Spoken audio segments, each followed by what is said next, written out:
begitu sekarang, kemudian datang lagi rombongan meminta cerai. Hidup ini memang apa yang tidak betul.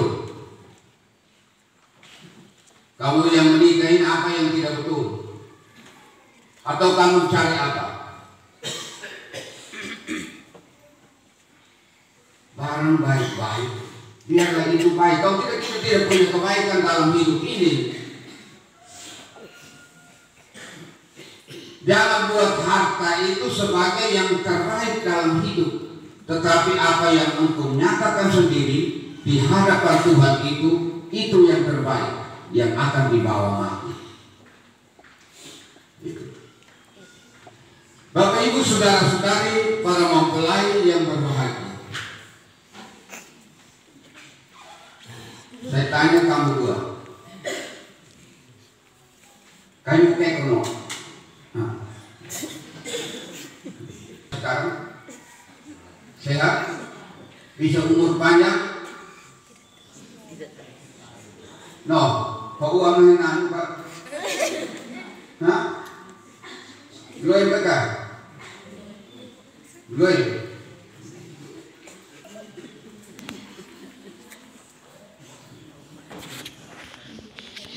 Nah, karena kita punya kerinduan itu mau panjang,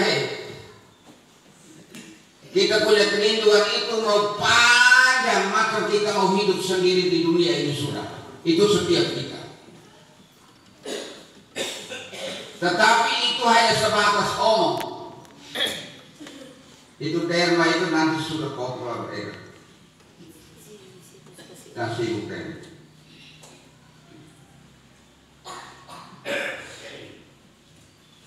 Kita mau punya kerinduan itu supaya panjang hidup ini, panjang. Tidak mungkin entah kau sakit atau tidak sakit. Kalau kuat 80 tahun. Itu ini. Baca baik-baik. Kalau kuat. Kalau kau lewat dari 80, itu bukan lagi hidup tetapi itu penderitaan. Paham? Nah, karena itu ketika hidup ini sedang membuat kita bisa berbuat apa sendiri, hidupilah itu dengan sungguh-sungguh. Jangan kau masih cukup energi, kau ini macam orang sudah tua duduk kurung saja di mana, tidak bisa bergerak, kau membunuh diri sendiri sebelum waktu dan saatnya tiba. Itu untuk hidup. Sekarang kita omong tentang perkawinan tidak bisa dilepaskan dari hidup. Kau hidup pada kau nikah, dan kau menghidupi perkawinan karena kau hidup. Maka bisa lihat bahwa hanya sedikit saja orang menikah itu yang bisa merayakan pesta Pancawindu, bisa merayakan pesta Mas dalam perkawinan. Ketika 3 minggu lalu kita merayakan hari keluarga, kami coba untuk teliti itu buku induk pernikahan Keputu itu tercatat orang menikah pertama di Keputu itu 1924 sampai 2022. Kita dapat berapa pasang? Kita hanya dapat 86 pasang yang masih tegak-tegak. Yang lain naik nanti.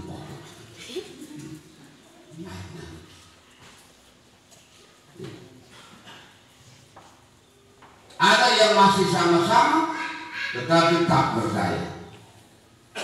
Dan yang hadir di antara 80 pasutri, yang 86 pasutri yang kita data dan kita ambil dari buku induk perkawinan itu, hanya 1 pasang saja bertahan berdua sampai 50 tahun. Dan ikut. Itu berarti apa? Perkawinan itu panjang tidaknya tergantung pada usia hidupmu.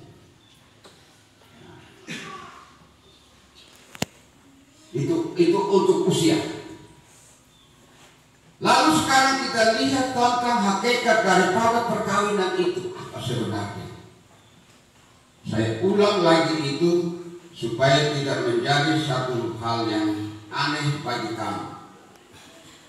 Ketika penyelidikan kanonik di mana saja di seluruh dunia sama, yaitu bahwa ada ajaran Yesus Kristus yang disampaikan kepada gerejanya tentang perkawinan itu seperti ini. Perkawinan adalah suatu perjanjian suci. Perkawinan itu adalah suatu perjanjian suci. Suci. Karena itu tidak boleh dinodai. Sekali-kali tidak boleh menodai perkawinan itu. Harus jujur terhadap perkawinan. Karena ketika menodai dan tidak jujur terhadap perkawinan diketahui oleh pasangan, maka perkawinan itu sudah tidak pantas bagi dirinya dan dirimu.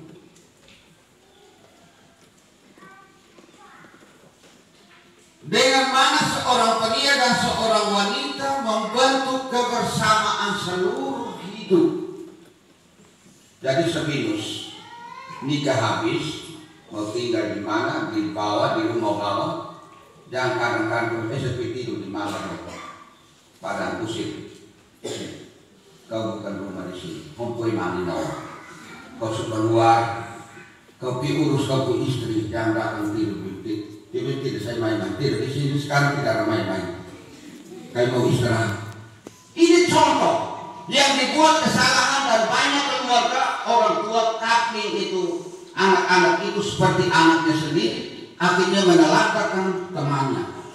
Saya mau sebut ada di sini, ada tidak di Long Lake. Karena sudah kasus. Karena itu maka hari ini saya manfaatkan mereka punya hari bahagia ini untuk mengingatkan kembali kebersamaan seluruh hidup. Kebersamaan seluruh hidup, bukan satu setengah-setengah. Kemana-mana sama-sama, di mana, sehingga tidak ada sesuatu bunyi yang aneh memasuki kehidupan rumah tangga. Bunyi yang aneh itu seperti ini. Hei, kau lihat dulu, kau pun suami itu, sepertinya macam kayak aneh lah. Itu karena kau terkurung di rumah saja, akhirnya dia bergerak sendiri bebas merdeka.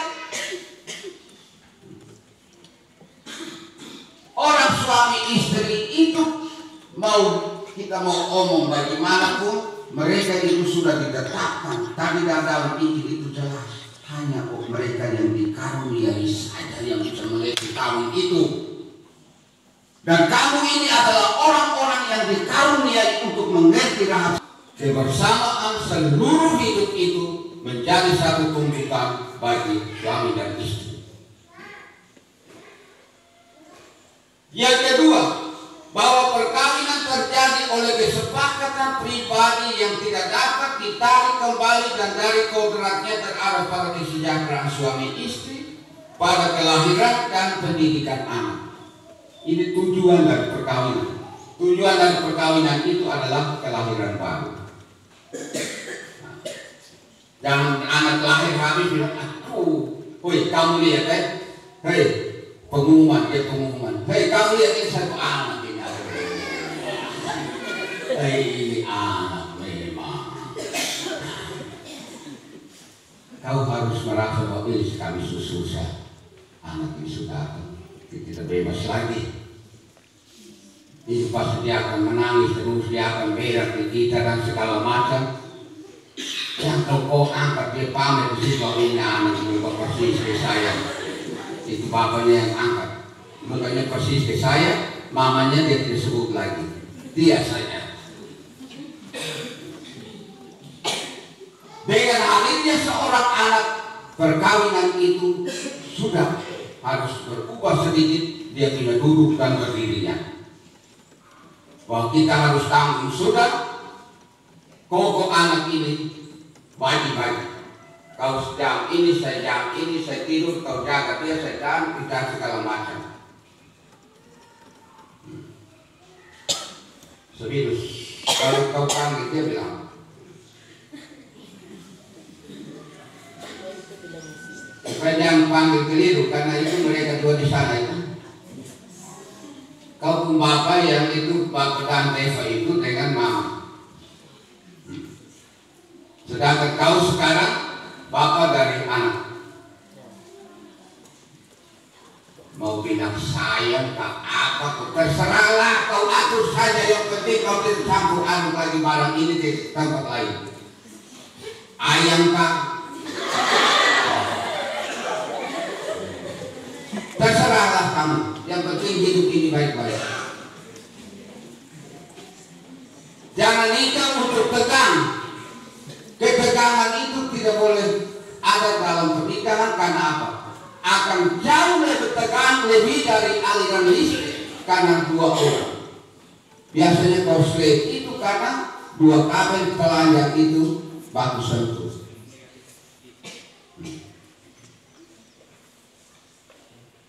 Itu kenapa kawin? Dan yang ketiga adalah bahwa karena itu perkawinan menuntut. Nah ini yang saya tekankan. Karena itu perkawinan menuntut kesetiaan, baik dalam suka, dalam duka, baik dalam sehat maupun sakit. Jangan nanti jadinya begini, ini memang kerja ini hanya sakit. Boleh kau mati selesai kawin lagi. Itu artinya kau putus asa dan kau tidak mampu untuk memikul tanggung jawab sebagai panggilan Tuhan. Kau tidak perlu berencana untuk kawin lagi, karena kedua, ketiga, seterusnya nemes. Satu saja kau tidak bisa, terus orang kedua. Jadi kesetiaan, perkawinan menuntut kesetiaan, baik dalam suka maupun dalam duka. Menuntut kesetiaan sempurna dan tidak mungkin dibatalkan oleh siapapun, kecuali